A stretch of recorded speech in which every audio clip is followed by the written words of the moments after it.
behalf of ABP Desam, it is my honor and privilege to welcome you all to this extraordinary gathering. This person has been empowering young minds through visionary leadership at Roots Collegium. Ladies and gentlemen, our next guest for this wonderful session, please put your hands together and welcome Shri BP Padala, Chairman Roots Collegium. May I also invite on stage Diksha, who will moderate the session and help us get some insights. Welcome, sir.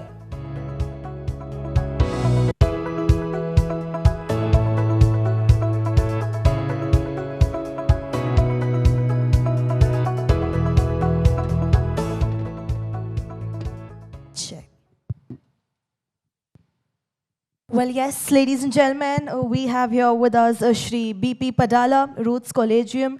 Thank you so much for joining us here at ABP Desam Smart Ed Conclave. Sir, as the chairman of Roots Collegium, you've been at the forefront of shaping not just academic frameworks, but the overall character and direction of the institution. We are in this era where artificial intelligence is transforming classrooms, right? Traditionally, we had a student-teacher relationship, we had a student-teacher mentorship, and values like empathy, integrity, responsibility were instilled through this student-teacher relationship. So, but as we lean more towards the digital era, the digital education, I'd like to ask you, is AI changing the moral compass, firstly, in the education system, and how can institutions like yours continue to nurture values in this digital education era? Well, the session is all littered with heavyweights from the tech industry. I seem to be the only one odd man out. Came from a traditional domain. We are at the intersection of a powerful change where technology meets education and integrity meets disruption. So often at any classroom, we teach through chalk and talk, through teacher interaction, and co-learning with students, and constantly buzzing with human presence. With the advent of AI, completely it's thrown the entire ecosystem upside down. AI is impersonal. You look at ChatGPT, look at Gemini, you throw a question without a thought, without a remorse, it corroborates, it collects the information and gives the answer whatever it thinks it's correct. When a student attends a college, sits in the class, he looks forward to the mentorship and a compassionate guidance from the teacher. So what is happening now is the traditional values like honesty, integrity, originality seem to be missing with the advent of AI. Previously, a teacher played a role of an information giver. No more teacher is playing that role now. The teacher has been reduced to a facilitator of information. So, how the moral compass is being changed from a student perspective? Instantly he gets an answer. Instantly he gets a solution. Without being intervened by, without being curated by a teacher. So he thinks that speed over depth, speed over quality, speed over originality is the new normal. So definitely the moral compass is being shifted. But it is too early to say it is for better or it is for worse. We have to wait and watch and how the things unfold in the next 5 to 10 years. But sir, do you think all these human values are in a way sidelined because of AI? Exactly, we can't say that they're being sidelined because AI is a new technology, a new disruption being thrown into the midst of students and teaching community. So we have to see how it evolves, whether it can replace the traditional values or it can cohabit and live with them and it becomes a new synergy. But my personal gut feeling is that it will never ever replace a traditional teacher. Maybe to the maximum extent, it can play a complementary role, a supplementary role to what the teachers have been doing in the classroom. Right. Now, sir, in continuation to my last question, I'd like to ask you how educational institutions are preserving human touch in this machine-driven classrooms, and how can we ensure that empathy, which is a deeply human trait, remains centered in AI-enabled learning environment? Let me start explain with a live example. During the COVID pandemic, all colleges, including our roots, suspended offline classes and we resorted to online coaching. So first month it was fun for the students, no coaxing parents, no timelines, no need to wake up in the morning, no need to rush to the college, and they enjoyed. It's a fun time. Second time, kind of a monotony. When they get into third month, it's a tedious process. By the fourth month, they started feeling missing the college campus. So one of the students called me, sir, we are learning all right. Teachers are teaching through a Zoom or whatever the tools available. But we have been missing the human touch, the kind of ecosystem, because we are social animals. We cannot forever be cocooned in our houses and keep learning. So learning, the education, a part is what is being delivered in the classroom. The rest of the thing is how you learn from your colleagues, or learn from your teachers, learn from your students is matters. So definitely the empathy part is missing in the technology arena, what you usually get from the classroom. But sir, do you think, is there a way you as an institution can preserve the human touch? So definitely there is a lot of role on us on the educationist or faculty, but this is not something we can alone can do it. Because on one side, the AI has revolutioned and every day we are hearing about new technology breakthroughs which are inundating, which are attacking the student community or colleges. Definitely, we took steps or we are going to take steps where we can take AI as a tool to enhance the teaching experience but not to substitute the traditional role of a teacher, to embed empathy, to embed the integrity factor, the honesty has to be embedded in the way we design curriculum, the way we deliver the curriculum in the classroom. It cannot simply cannot be enforced. So it's easy to say that you should have integrity, but you cannot simply enforce it. It has to be part and parcel of the ecosystem college has to build. Right. So, my next question is actually very important and very interesting.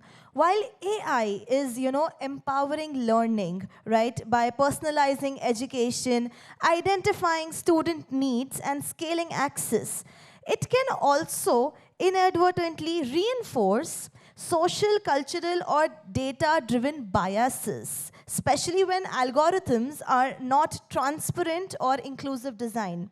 Right? So in your view, is AI in education an ultimate tool for empowerment, or does it also risk bias? Well, if you can look at the AI mission as an entity, it has got its own biases, baggage, like we human beings have. Because it depends on who builds it and depends on who uses it. let's say we have in Telugu, different dialects are there. In Costa Andhra, we speak different Telugu. In Telangana, we speak different Telugu. In Rayalaseema, we speak different Telugu. Suppose there is a standardized Telugu teaching program being offered through AI. If a person from a remote area, he writes or he answers, he responded in his own dialects, what will the AI? It compares with the original template and says that he is wrong. Same way we can talk about English. Suppose Queen's English is that standard template. Suppose a student from Welsh, a student from Scotland, a student from Australia, America, if they try to converse with the template, definitely the AI tells them that you are wrong, grammatically wrong, syntax is wrong. So definitely the bias is inbuilt in the AI. We have to be double careful before we use it, how we responded, and what kind of ecosystem it contains. Right. So now talking about responsibility, sir, this is an age where students are interacting with AI every day. I think most of them here use ChatGPT almost every day. So they also need guidance on ethics and digital responsibility, right? So what is the role of educational leaders, of teachers to, guide them, to, make sure that they use AI responsibly? Yes, this is a little bit, we are entering into gray zone. Suppose a student takes help of AI, prepares an assignment, then he make some changes into that and present to the teacher. Can he call it is the original assignment, or can he call it AI generated assignment? So, a student using AI tool generates a design for a particular project. The AI might have used the information embedded and collects, and it gives a new design, maybe akin to the copying from somewhere else on the net. Can you call it a original design? This is where the teacher's role comes into play. So they have to teach students, they have to guide them to what extent they can use AI, to what extent they can use their own critical thinking.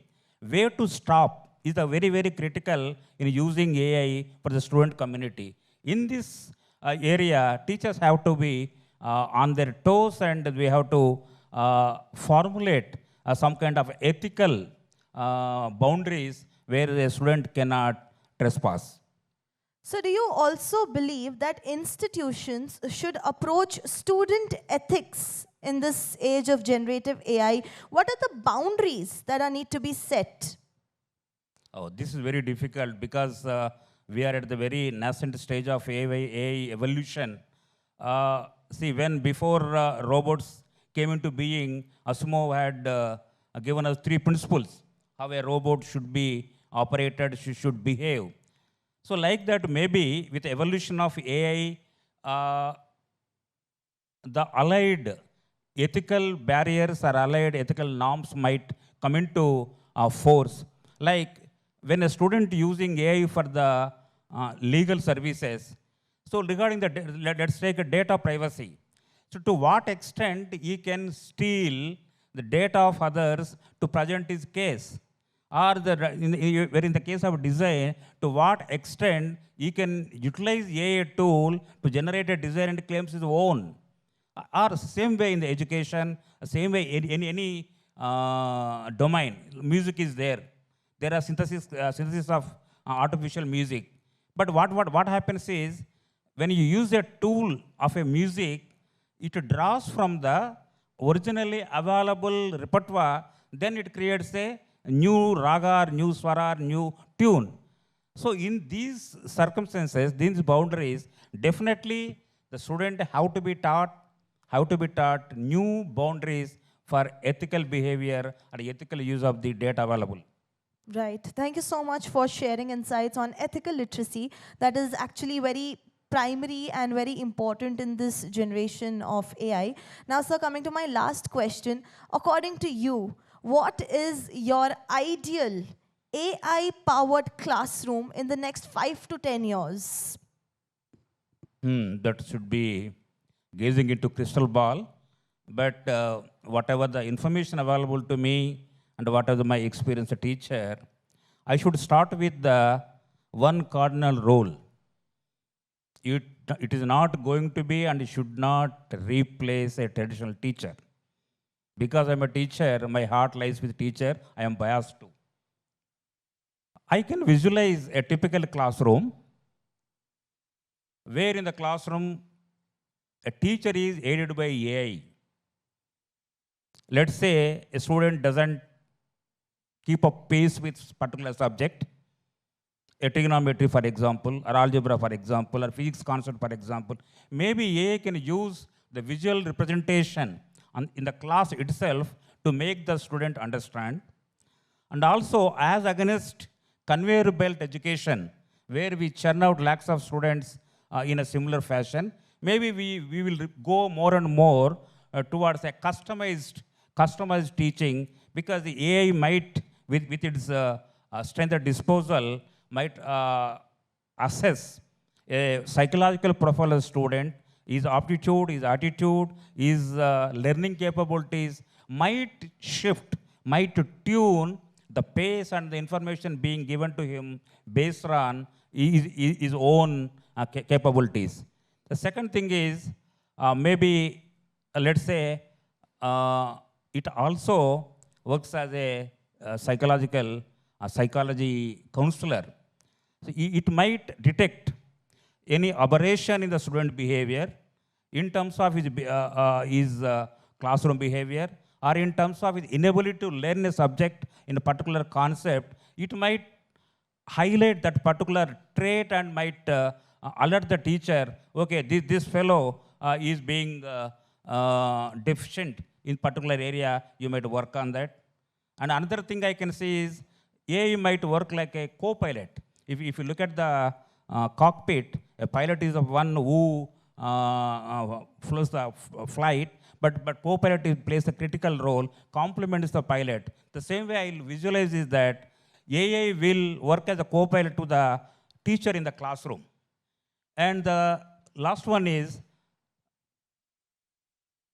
let's say, in architecture class, in a design class, a teacher is teaching. Somehow, let's say Taj Mahal is there. So AI can use its resources to play Taj Mahal, its designing architect, its intricacies, and maybe could throw in some historical facts behind the construction of Taj Mahal. So it can fuse, it can synthesize multiple subjects in one classroom, whereas in traditional education domain, it may not be possible, because 2-3 faculty cannot get into a classroom and teach simultaneously various nuances of a particular subject.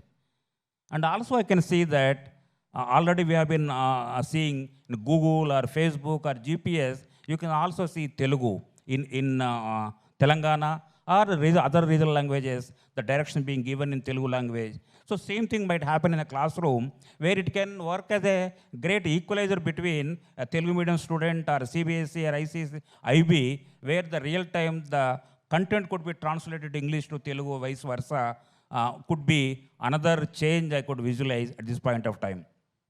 So lastly, to conclude our entire conversation, I'd like to ask you, you've been the chairman of an institution from past so many years, and you've, seen the transition from the traditional methods to this new normal. So are you against or in favor of AI-powered classrooms or of this new digital era?